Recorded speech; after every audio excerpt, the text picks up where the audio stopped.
বিশ্বপতি বাবু, আপনাকে নমস্কার বাংলা নিউজ ক্লাসে। নমস্কার, নমস্কার। বিষয়টা হচ্ছে যে কালকে 6 তারিখ খুবই গুরুত্বপূর্ণ একটি দিন। কালকে শৌর্য দিবস এবং সেই শৌর্য দিবস বিজেপির তরফ থেকে পালন করা হবে। এবং কালকে মানে 6 তারিখ বাবরি মসজিদ ভিত্তি স্থাপন করবেন হুমায়ুন কবির। তিনি তার প্রস্তুতি শুরু করেছেন। উল্টো দিকে তৃণমূল কংগ্রেস সংহতি দিবস পালন করছে। বিশাল বড় করে মঞ্চ করে মুখ্যমন্ত্রী মমতা বন্দ্যোপাধ্যায়, অভিষেক বন্দ্যোপাধ্যায় ভাষণ দেবেন। এই যে বিষয়গুলো কালকে 6 তারিখ, কি বলবেন? আমি সর্বপ্রথমে আপনাদের সমস্ত দর্শককে আমার প্রণাম জানাই। তারপরে বলছি, এই শৌর্য দিবস বিজেপি না, প্রথম যারা বিশ্ব হিন্দু পরিষদ এটা শুরু করেছিল। বাবরি মসজিদ যেদিন ধ্বংস হয়েছিল এই 6ই ডিসেম্বর 1992 সালে, তারপরে প্রচুর রক্তের মধ্যে দিয়ে যাওয়ার পরে এই বাবরি মসজিদ আমাদের পুনরুদ্ধার করা হয়েছে। এবং এটা কেন শৌর্য দিবস? দেখুন, বাবরি মসজিদের ঘটনা যদি আমরা জানি, সেই 1526 সালে পানিপথের যুদ্ধে ইব্রাহিম লোদিকে পরাজিত করে মোগল সাম্রাজ্য প্রতিষ্ঠা করেন বাবর, দিল্লি দখল করে। এই সবগুলো আমরা জানি। এবং প্রথম জিনিসই হচ্ছে তারা অমুসলিমদের সমস্ত মন্দির, উপাসনা পক্ষ সব ভেঙে দেওয়া। হুম। বাবর তার নির্দেশে, বাবরের নির্দেশে মীর বাঁকি খাঁ 1527-28 সালে সম্ভবত অযোধ্যা আক্রমণ করে এবং প্রচুর হিন্দু হত্যা করে বাকিদের বন্দি করে এবং রাম মন্দিরকে ভেঙে সে আর ওপরেই মসজিদ তৈরি করে বা একটা ধাঁচা তৈরি করে, যেটাকে বাবরি মসজিদ বলে পরিচিত। এবং সেখানেতে যে হিন্দুদের মানে ধরে বন্দি করা হয়েছিল তাদের রক্ত মেশানো হয় বলে শোনা গেছে। এগুলো তো সম্ভবে বলতে পারা যাবে না। এবং প্রচুর মানুষ এটা নিয়ে এবং প্রচুর হিন্দু এটা উদ্ধারের জন্য বাবরের আমলেই 21 বার চেষ্টা করেছিল, হুমায়ুনের আমলে 10 বার চেষ্টা করেছিল, কিন্তু আকবরের আমলেও কিন্তু এই মন্দির পুনরুদ্ধারের চেষ্টা করে 20 বার, কিন্তু এটা করা সম্ভব হয়নি।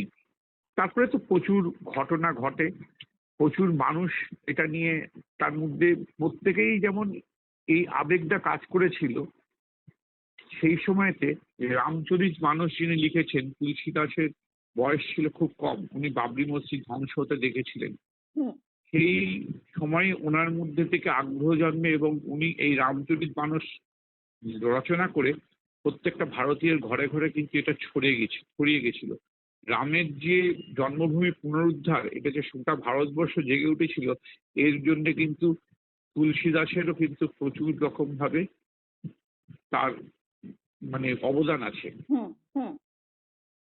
এবং তারপরে তো সবাই জানে, মোটামুটি ছোট মিলিয়ে প্রায় 77 বারের প্রচেষ্টায় 1992 সালে বিজেপির নেতৃত্বে এই মসজিদের প্রতীক বাবরি মসজিদকে ধুলোয় মিশিয়ে দেওয়া হয়। এবং 1990 সালেও তার প্রথমে বিজেপিরা এর সমর্থনে প্রচুর লড়াই হয়েছিল। আর রামকৃষ্ণ আবদানিকে তখন অ্যারেস্ট করা হয়েছিল বিহারে। বহু প্রাণের বিনিময়ে এই বাবরি মসজিদকে ভেঙে দেওয়ার পরে তারপরেতে কোর্টের রায় আসে, সেটা 2019 সালেতে। আপনারা সবাই জানেন, 8ই জানুয়ারি মামলাটা রায় করে তখন মাননীয় বিচারপতি রঞ্জয় গগৈয়ের 5 জন ডিভিশন বেঞ্চে এই মামলাটা শুনানি শেষ হয় এবং তার উত্তর দেন। প্রচুর আইএএস এর কর্মকর্তা, রাষ্ট্রবাদী মুসলিম মিস্টার কে মোহাম্মদের নাম আপনারা নিশ্চয়ই শুনেছেন। উনি কিন্তু প্রথম দেখিয়েছেন যে এটা কিন্তু মন্দির ভেঙেই মসজিদ করা হয়েছে। আপনাকে এই প্রসঙ্গে জানিয়ে রাখি, আজকে কিন্তু আমাদের শ্রমিক ভট্টাচার্য মহাশয়ও রাজ্যসভায় বলেছেন যে এই আমাদের এই মালদাতে যে মসজিদটা আছে, সবাই জানে আমিনি মসজিদ, এটাও কিন্তু ওই ভগ্নস্তূপের উপরেই কিন্তু তৈরি করা হয়েছে।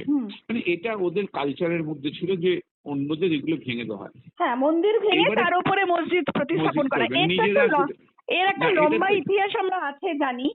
এবার আমি শৌর্য দিবস কেন বলা করছি, এইটা শুধু বলছি, পৃথিবীতে আজ পর্যন্ত এমন কোনো ঘটনা ঘটেনি যেটা ধ্বংস হয়ে গেছিল আবার পুনরুদ্ধার করে সেখানে সেই মন্দির প্রতিষ্ঠা করা হয়েছে। গোটা পৃথিবীতে এরকম ইতিহাস নেই। এইটা যে পুনঃপ্রতিষ্ঠা করতে পেরেছে সনাতনী হিন্দুরা, এই শৌর্যটা দেখানোর জন্যই এটাকে শৌর্য দিবস হিসেবে পালন করা হয়। হুম। শৌর্য দিবস কেন বলেছি, কেন বলা হচ্ছে, সেইটার কারণটা আপনাকে আমি বললাম। একদমই। কিন্তু এবার বিষয়টা হচ্ছে যে এই যে বাবরি মসজিদ পশ্চিমবাংলার বুকে, মুর্শিদাবাদের বুকে আহ, মানে ভিত্তি স্থাপন করতে চলেছে, এই যে বিষয়টা, মানে এই বিষয়টাকে কিভাবে দেখছেন? এটা কি কোথাও সাম্প্রদায়িক দাঙ্গা লাগানোর একটা চক্রান্ত, রাজনৈতিক চক্রান্ত? কি মনে করেন কিন্তু আপনি? একদমই তাই।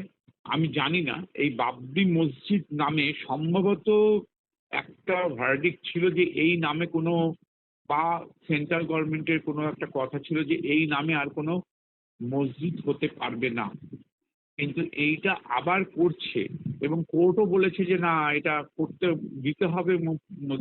সম্ভবত কোর্টে গেছিল, বা কোর্ট থেকে এরকম একটা রায় হুম। এসছে শুনেছি। হুম। হ্যাঁ, তো এইটার জন্যে উনি আবার এটা করছেন। তো এটার মধ্যে সাম্প্রদায়িকতা এবং মুসলিমদের যে পকেটে পকেটে নেতা আছে, হুম। এই তার সঙ্গে তৃণমূল তাদেরকে তোল্লা দেয়, এইটা করেই এই ধরনের ঘটনা ঘটছে। আপনি ভালো করে দেখবেন, হুমায়ুন কবির কিন্তু বলেছিল যে আমরা 70% 30% হিন্দুকে কেটে গঙ্গার জলে ভাসিয়ে দেবো। হুম।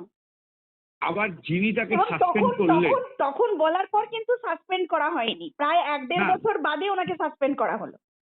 না, তখন তো সাসপেন্ড করা হয়নি, কিন্তু সাসপেন্ডটা যাকে দিয়ে করালো সেই ফিরহাদ হাকিমও বলেছিলেন যে যারা হিন্দু ধর্ম নিয়ে জন্মেছে হুম। তারা দুর্ভাগ্য নিয়ে জন্মেছে। হুম। তাকেও সাসপেন্ড করা হয়নি, উনিই কিন্তু এনাকে সাসপেন্ড করছেন বলে প্রেস হুম। মিটে দিলে। হুম। আবার আমাদের মুখ্যমন্ত্রীও হিন্দু ধর্মকে গন্ধা ধর্মা প্রচুর কথা বলেছেন। হুম। কাজেই এই সাসপেনশনের গল্পগুলো ওদের একটা বানানো, মানে একটা ভালোভাবে একটা চরিত্রগুলোকে কিভাবে করলে, আসলে এখন ওনার মাথা খারাপ হয়ে গেছে, কি করে করলে আমরা নিজেদেরকে একটু সেকুলার বানাবো, এই জিনিসটা করার জন্য এই ধরনের জিনিস করেছে। দেখুন, যারা বাবরি মসজিদকে সরিয়ে আবার রাম মন্দির প্রতিষ্ঠা করেছে, এই মন্দির যোদ্ধাগুলো সবাই আছে প্রচুর। এদেরকে আমি মন্দির যোদ্ধাই বলবো, যারা যারা প্রত্যেকে যারা কাজ করেছে।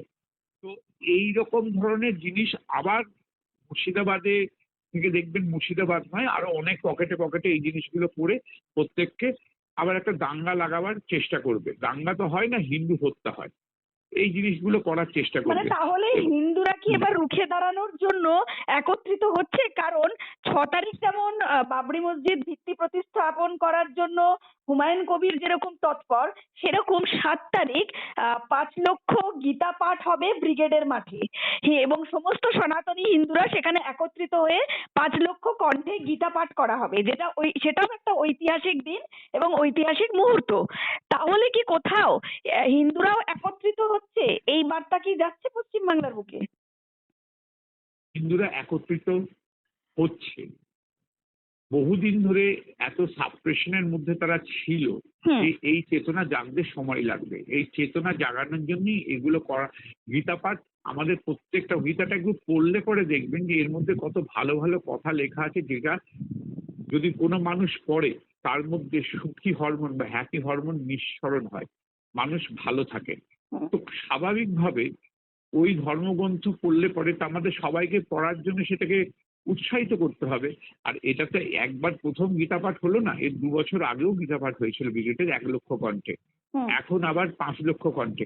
কাজেই নিশ্চয়ই প্রচুর মানুষ চেয়েছে বলেই 5 লক্ষ কণ্ঠে, সেই জন্য ওরা করার সাহস দেখাচ্ছেন, হুম। না হলে পরে হতো না। তা যত ওই রকম ভাবে করবে, স্বাভাবিকভাবে হিন্দুরা তত বেশি করে সংগঠিত হবে, এবং এটা হওয়াই স্বাভাবিক।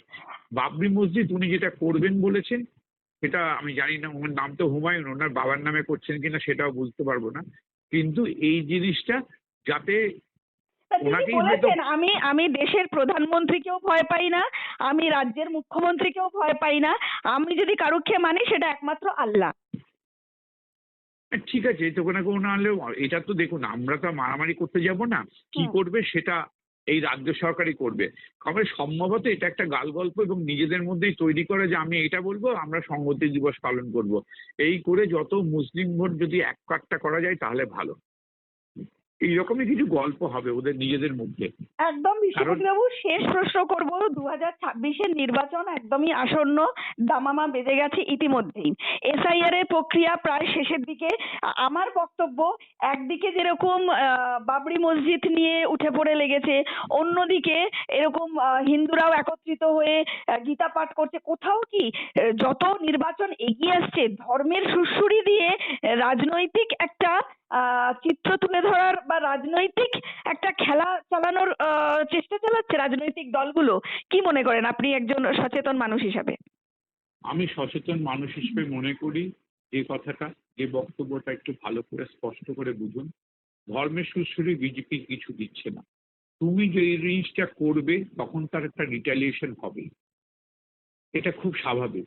তুমি মুসলিমদের তোষণ করে যাবে, স্বাভাবিকভাবেই হিন্দুরা একত্রিত হবে। এটা করাচ্ছে এবং করতে গিয়ে এখন উনি বুঝতে পারছেন এটা আমাদের ভুল হয়েছে, সেই জন্যেই এখন এইরকম ধরনের ঘটনাগুলো ঘটাচ্ছে। স্বাভাবিকভাবে যদি হিন্দুদের সারাক্ষণ ধরে সাপ্রেশনের মধ্যে রাখা হয়, মুসলিমদের তোষণ করা হয়, ইমাম ভাতা এইসবগুলো দিতে থাকে, স্বাভাবিকভাবেই হিন্দুরা সেই জিনিসগুলো পছন্দ করবে না। যেখানেতে মূর্তি কেটে নিয়ে যাওয়া হচ্ছে, মূর্তি ভেঙে দেওয়া হচ্ছে, পুজো করতে দেওয়া হচ্ছে না, তো সেখানে হিন্দুরা কি করবে? একজোট হবে না? তা কি করবে? তারা তো একজোট হতেই থাকবে। এটা খুব স্বাভাবিক ঘটনা। তাহলে আমরা কখনো ধর্মের ভিত্তিতে বলিনি, বা বিজেপিরা কখনো ধর্মের ভিত্তিতে বলেনি। ধর্মের ভিত্তিতে তখনই হচ্ছে যখন ওনার আচরণ আমাদেরকে একত্রিত করেছে, এর জন্য ওনাকে বাহবা বা প্রশংসা করতেই হয়। আমরা যেটা বুঝতে পারিনি সেটা উনি বোঝাচ্ছেন যে হ্যাঁ তোমরা এক হও। হয়তো উনি বোঝাতে চাননি, কিন্তু আমরা বুঝতে পেরেছি। মানে কোথাও বলছেন বকলমে হিন্দুদের একত্রিত করার বিষয়টাই আরো জাগছে, মানে একত্রিত করার জানছে, হ্যাঁ, বিষয়টাই উঠে সেটা তো আসছে। ওনার ওনার আচরণের জন্যই জানছে। হুম। এটা মমতা ব্যানার্জির আচরণের জন্যই জানছে। আজকে না করলে তো অপশন কিছু নেই। আপনি কি মানে আপনি সেই লোকগুলোর কি দোষ ছিল? আপনার সিএ থেকে আরম্ভ করে এনআরসি সব ক্ষেত্রে দেখবেন যে কিরকম ভাবে লোক খেপিয়ে খেপিয়ে হিন্দুদের মারা হয়েছে। হরগোবিন্দ দাস, চন্দন দাসের কি দোষ ছিল যে তাদেরকে ওখানে ঘরের মধ্যে থেকে খুন করেছিল? তারা তো আবার নাকি লেফট ফ্রন্টের লোক ছিল, তাও তো তাদেরকে মেরে দেওয়া হয়েছিল। এটা তো ভাবতে হবে আপনাদের। দেখুন, ভারতবর্ষকে ধ্বংস করার জন্য অনেকেই আছেন। আমাদের এই বুদ্ধিজীবী বলে যারা বলি, হ্যাঁ, আপনার মনে আছে কিনা জানি না, মিস্টার এন্ড মিসেস আয়াঙ্গার বলে একটা সিনেমা হয়েছিল। সেই সিনেমাতে প্যান্ট খুলে খুলে হিন্দুরা হত্যা করছে মুসলিম সে কিনা দেখার জন্য, এইরকম একটা দৃশ্য ছিল। এটা অপর্ণা সেনের সিনেমা। ঠিক সেই জিনিসটার কতদিন পরে হিন্দু কিনা দেখার জন্য তারা প্যান্ট খুলে খুলে পাহেলগামে হত্যা করেছিল। আমি কি বলবো, এরা তো অপর্ণা সেনের সিনেমাটা দেখেছিল কি দেখেনি? তো এইরকম ধরনের বুদ্ধিজীবীও আমাদের দরকার নেই, কিছু নেই। সাধারণ মানুষের প্রত্যেকেরই বুদ্ধি আছে, ওদেরই একমাত্র বুদ্ধি নেই। এই কথাটা আমি সম্পূর্ণভাবে বলতে চাই। এবং মমতা ব্যানার্জিকে অসংখ্য ধন্যবাদ যে হিন্দুদের জাগরণের জন্য, না হলে তো হিন্দুরা এতটা জাগতো না। তারা নিজেদের জিনিসগুলো বুঝতে পেরেছে, আত্মচেতনা বুঝতে পেরেছে, গীতা পাঠ করতে শিখছে।